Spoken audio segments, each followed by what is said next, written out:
Para conocer la realidad hay que conversar. Atlas Entrevista.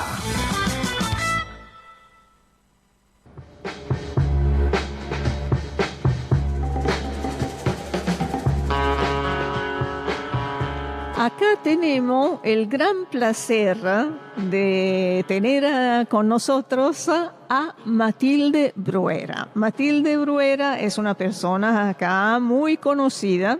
Es profesora de Derecho Penal, ex defensora federal y vocal del Directorio de Justicia Legítima. Una bienvenida muy grande para ti, Matilde. Gracias por estar con nosotros y vamos a empezar. Muchas gracias, Adriana. Gracias por invitarme. Gracias por poder estar acá. Bueno, Justicia Legítima, ¿qué es? Bueno, Justicia Legítima es una asociación muy conocida de jueces. Tiene la particularidad de ser una asociación de jueces, abogados, militantes sociales, organizaciones sociales. O sea, es una asociación de jueces como existen otras, varias, como es la misma asociación de magistrados, como es Jueces por la Democracia o Mujeres Juezas, ese tipo de asociación, con la particularidad de que incluye otros actores sociales. El objetivo de Justicia Legítima es, como bien lo dice su denominación y sus estatutos, es lograr una democratización de la justicia en el sentido de que la población pueda acceder a la justicia. Y acceder a la justicia significa no solo acceder formalmente o instrumentalmente, sino acceder a los derechos. O sea, poder ejercer, que la justicia les sirva a las personas, que la administración de justicia o la justicia como poder del Estado les sirva a las personas para hacer efectivos los derechos que tienen, ¿no? ¿Cómo sería, digamos, la modalidad? ¿Cuál es la estrategia para poder llegar a la gente y que la gente sepa lo que tiene que hacer? Es diversa. La verdad que es una organización muy interesante. Creo que si bien yo la equiparo a otras asociaciones sobre todo para dar el ejemplo de que los jueces se asocian, que no es la primera vez que los jueces se asocian. Pero esta organización tiene la particularidad de estar asociada a los actores sociales. Porque nosotros decimos que la justicia tiene un defecto de no escuchar, de estar lejos de la gente. Entonces, asociarse con los actores sociales que forman parte de los derechos y de la administración de justicia tiene la particularidad de que son parte de la voz de la justicia también, ¿no? Entonces, y la modalidad de trabajo es hacer actividades conjuntas en distintos. Justicia Legítima trabaja en los barrios, trabaja en los clubes sociales, trabaja en los lugares donde actúan los colectivos sociales. También la particularidad es que es una organización nacional que hay en todas las provincias, por ejemplo, en todas las provincias, en las ciudades del país, suele replicarse esta organización. En Rosario hay una organización de Justicia Legítima que yo también integro. Hay una interesante organización en Córdoba, en Mendoza, en Tucumán, en La Plata, en Mar del Plata, en distintos lugares del país, ¿no? No tiene ninguna proyección internacional, es solamente nacional. Es nacional, por ahora es nacional, si bien tenemos vínculos con organizaciones de jueces uruguayos, brasileros, sobre todo de América Latina, ¿no? Por ahora. Pero bueno, obviamente es una organización que, como todos saben, ha sido muy golpeada por desde la asunción de este gobierno, porque se la ha endemoniado, se la ha demonizado, como si fuera la culpable de todos los males, siendo que Justicia Legítima viene denunciando lo que está pasando con la justicia, y lo que está pasando ahora con la justicia es justamente lo que viene denunciando y tratando de trabajar Justicia Legítima, ¿no? Esta intromisión de los demás poderes en la administración de justicia es un tema grave que rompe no solo la democracia, sino la organización republicana. Sabemos que hay una cantidad de jueces perseguidos por el contenido de sus fallos, que eso realmente es un atentado al sistema republicano, y también sabemos que hay jueces que se acomodan al poder de turno. Estos son los males que desprestigian y desfiguran el rol de la justicia. Sabemos también trabajamos justamente sobre eso, sobre las dificultades que tienen los sectores más desprotegidos de la sociedad para formar parte de la Asociación de Justicia y justamente para hacer efectivos los derechos, ¿no? Estamos diciendo esto en tiempos donde han sufrido un gran atropello los jubilados, los pensionados, se está destruyendo el derecho laboral, los derechos de los trabajadores, con lo cual, bueno, nuestro rol es mucho más importante, ¿no? Como todas las organizaciones sociales que pelean contra esto. ¿Cuál es tu opinión sobre lo que está pasando en América Latina con la justicia? Ya que está en la picota y todo el mundo está criticando o eventualmente teniendo una gran desconfianza hacia la justicia. Sí, justamente hay dos fenómenos muy preocupantes. Uno es la politización de la justicia, la mal llamada politización de la justicia, ¿no? Porque la justicia es un poder político y debe ser política. El problema es la partidización de la justicia, ¿no? Cuando la justicia juega con los poderes oficiales. Y otro fenómeno es la judicialización de la política. O sea, son tiempos donde en lugar de hacerse política, todo se le tira a la justicia. Un ejemplo es lo del día de ayer de la intervención del Partido Justicialista. El Partido Justicialista, en lugar de dirimir si hay alguna discusión interna, se hace intervenir intempestivamente a una jueza para intervenir un partido que no tiene ninguna causal de intervención, ¿no? Es realmente la proscripción y la destrucción de un partido político que es un grave atentado a la democracia. Y otro de los fenómenos que se denuncian en la región es esto que se llama el lawfare, ¿no? Esto de utilizar la justicia para perseguir a los líderes populares, ¿no? Como podemos dar como ejemplo lo más reciente, que es lo de Lula.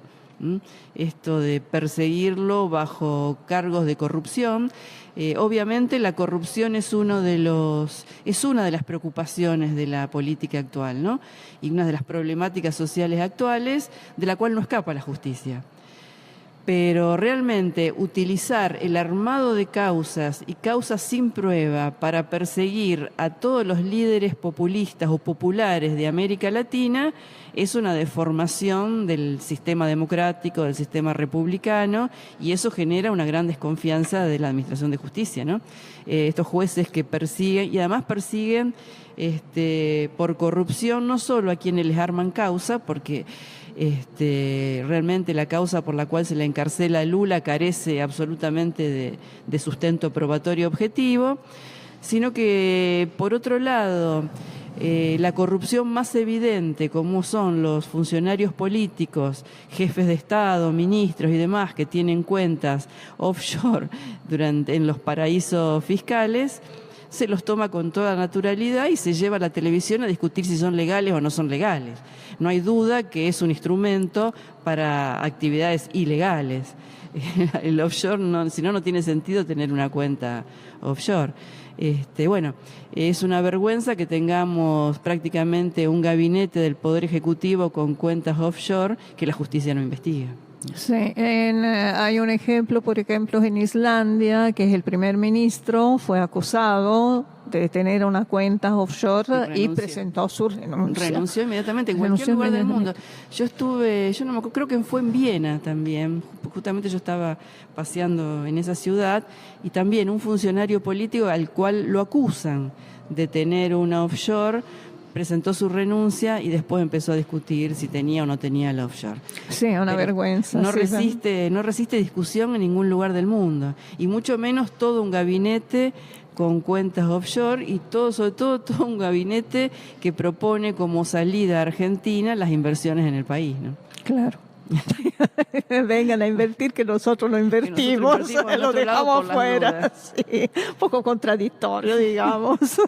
Bueno, ¿cómo influye el hecho de que hay una desconfianza hacia la justicia?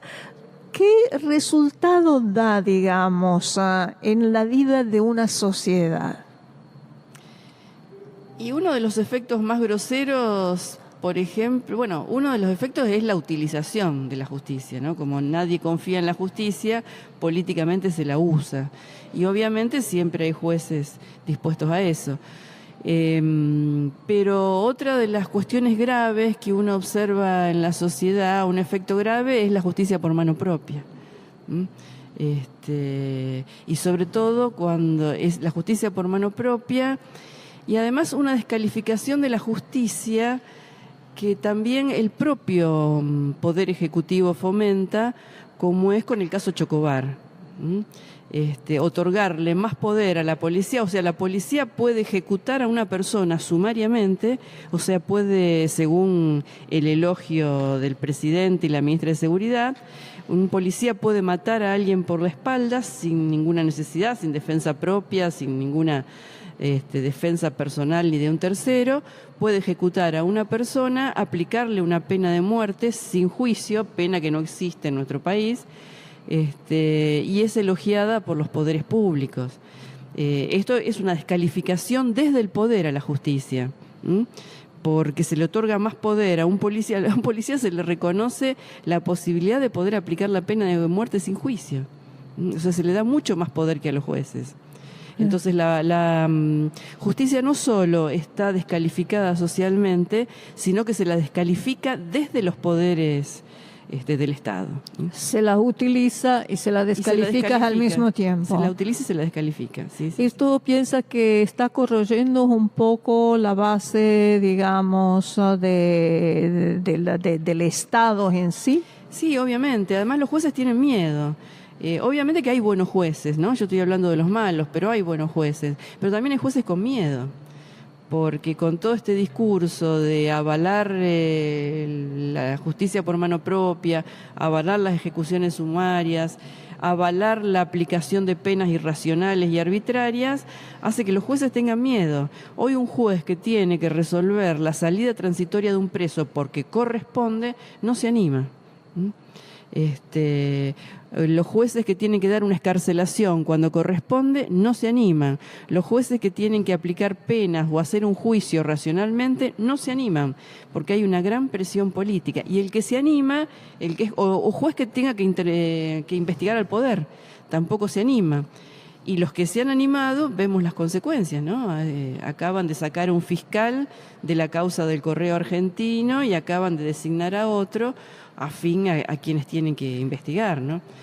Obviamente que es una ruptura del Estado de Derecho, del Estado democrático e, insisto, del sistema republicano, que es lo mínimo, ¿no? Es mucho más elemental que el sistema democrático, el sistema republicano de división de poderes, ¿no? ¿Ustedes tienen algunas estadísticas sobre si han aumentado justamente la justicia por mano propia, cosas por el estilo? ¿Tienen un seguimiento de todos esos casos? Hemos tenido, en este momento no tengo datos, pero hay, digamos, en justicia legítima hay distintos grupos que investigan distintas temáticas como las ejecuciones sumarias, la justicia por mano propia, el lawfare y otras cuestiones. Yo en este momento no tengo los números, pero sí se han estudiado. El tema de la justicia por mano propia fue motivo de un estudio. Sí, obviamente. Bueno, la justicia por mano propia también son la proliferación de sistemas de seguridad privado, sin ir a los hechos groseros, ¿no? Hoy la seguridad está privatizada prácticamente. Y es paga, es privada, y cuando tienen que intervenir los poderes del Estado para brindar justicia, esos poderes del Estado, la propia policía cobra un sobresueldo, se privatiza, se terceriza. La justicia está tercerizada, está privatizada, y obviamente quien tiene más recursos tiene más seguridad, quien tiene menos recursos tiene menos seguridad. Menos seguridad, bueno. Bien. ¿Alguna pregunta? Bien. Matilde, estaba pensando en función de Sí.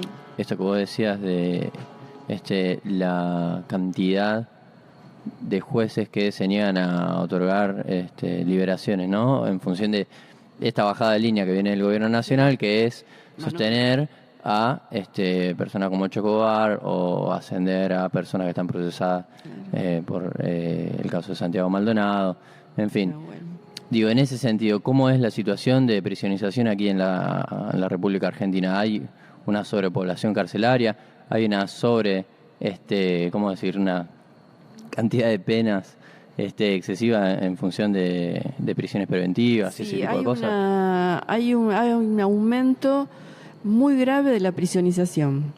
Doy un ejemplo muy puntual. La Defensoría, donde yo estuve trabajando hasta hace muy poco, en menos de un año tiene 3 veces más presos que lo que tenía cuando yo me fui. En un año ha aumentado 3 veces la cantidad de presos. Y esta estadística se repite en casi todo el país. Las prisiones están superpobladas, por eso salió hace poco, ustedes habrán leído, que salió una lista de personas para mandar a prisión domiciliaria, y salen listas de personas también para ponerle la famosa pulsera, que eso también es un negociado, aparte de una solución a lo que ellos mismos están generando, porque hay tal sobrepoblación de personas presas y tal sobrepoblación de personas presas sin condena. Este aumento de 3 veces más presos que yo les señalaba es de personas sin condena, es de prisiones cautelares, prisiones preventivas. Esto es gravísimo y esto es lo que lleva a la crisis al sistema carcelario y reproduce los problemas que ya tiene dentro del mismo sistema carcelario y fuera, socialmente también. Y este aumento se debe a una tendencia, digamos, a reprimir más, o se debe también por causas sociales este aumento. No, hay una mayor criminalización. Hay una mayor criminalización de los sectores. Hay inseguridad, obviamente, pero además hay una mayor criminalización de los sectores más vulnerables. Y hoy una prisionización inicial implica que no se obtiene la excarcelación. Antes a una persona la detenían supónganse en el ámbito federal, con algo de droga, un caso que no era grave, y bueno, declaraba y se lo excarcelaba, y esperaba su proceso en libertad, que es lo que corresponde. Hoy no. Hoy todos los procesados llegan a juicio privados de libertad. Llegar a juicio privado... Hay un sentido común también que avala eso, ¿no? Dando vueltas. Hay un sentido común, porque la gente también a la gente se le ofrece mano dura como solución a la inseguridad, se le miente, y la gente requiere también, la sociedad está requiriendo mano dura, sí, eso es cierto. La sociedad pide mano dura, la sociedad pide que no salga nadie. Lo que pasa es que, bueno, la gente que opina no conoce cuál es la consecuencia de eso, ni conoce que en realidad eso no tiene nada que ver con la seguridad y con la inseguridad. Las causas de la inseguridad son otras. Las causas de la inseguridad es, no solo la reproducción de todos los problemas sociales, sino el aumento de la violencia, el aumento de otro tipo de delitos mucho más grandes. Sería muy difícil, muy largo de enumerar, ¿no? Pero lo que no hay son políticas de seguridad, eso es lo grave.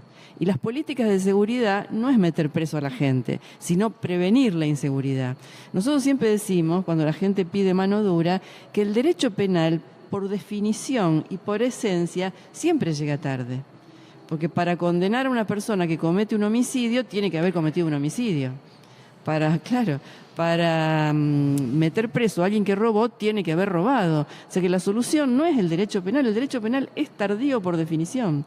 Lo que hay que tomar, lo que hay que diseñar y ejecutar son políticas serias de seguridad.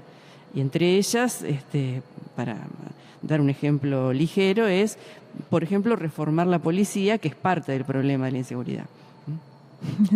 Sí, es una parte muy grande. Es una parte muy grande. Sí.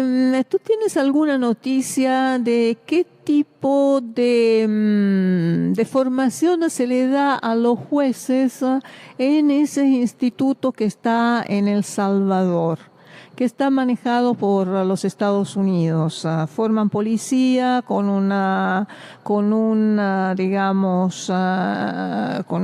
formación ya militar, y están dando justamente cursos a los magistrados para intervenir en la causa de narcotráfico, etcétera. ¿Tú tienes un poco una idea? Porque está medio secreto. Por todo lo que me decís, no es buena. No, por supuesto, no, porque eso es algo muy peligroso que se está poniendo de moda otra vez, que es la militarización del tema del narcotráfico. Y el tema del narcotráfico, la única solución que tiene es terminar con el negocio del narcotráfico, o sea, legalizar. Y esto no lo digo yo, sino que lo dicen los que estudian profundamente el tema. Mientras esto siga siendo un negocio y uno de los negocios más redituables del sistema capitalista, por más que se lo militarice, lo único que vamos a generar es una verdadera guerra, pero guerra civil, no una guerra contra la droga, ¿no? Sí, no se ha resuelto porque lo vemos por los resultados donde se ha militarizado, como ya México, la por experiencia ejemplo. de Colombia, conocemos la experiencia de Brasil, Sí. Donde, bueno, la experiencia de Brasil es terrible. Y además se va un poco en contra de lo que los mismos Estados Unidos hacen, porque los Estados Unidos lanzaron la guerra contra la droga, pero en este momento por la marihuana los estados están liberalizándola. Claro. Así que es un discurso contradictorio y parece que vale solo para América Latina. Y sí, seguro, porque digamos el objetivo de militarización evidentemente es otro. Sí. Decididamente sí. Decididamente. Bueno, Matilde, te agradecemos muchísimo tu presencia acá, te agradecemos toda la conversación que ha sido realmente muy interesante, te deseamos lo mejor y te deseamos también, ¿no?, que termine muy bien la noche. Bueno, gracias a ustedes y ha sido un gusto estar acá charlando. Bueno, no será la última vez. Esperemos. Bueno, chao Matilde, gracias.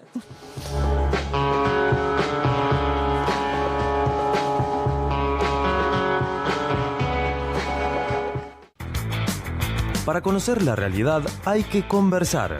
Atlas Entrevista.